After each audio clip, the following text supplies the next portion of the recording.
Seeing a wonky balance in your Phantom wallet can be a real head-scratcher.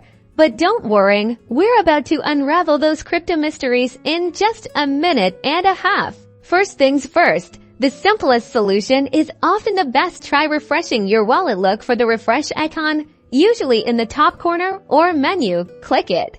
And give Phantom a few seconds to sync up and display the correct balance. This often resolves temporary glitches in communication with the Solana blockchain. If refreshing doesn't do the trick, let's dive a little deeper.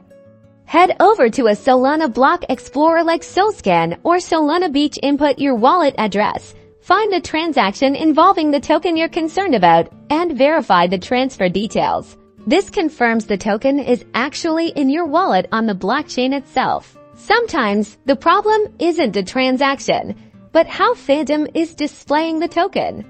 Make sure you've added the correct token address to your Phantom wallet. Double-check the official token website or a reputable source for the precise address and manually add it if needed. Using the wrong address won't show your balance. If you've tried these steps and are still having issues, don't hesitate to seek help. Check out the official Phantom wallet support channels or community forums. There you can describe your issue and possibly get more personalized help. Knowing how to troubleshoot will have you back on course in no time.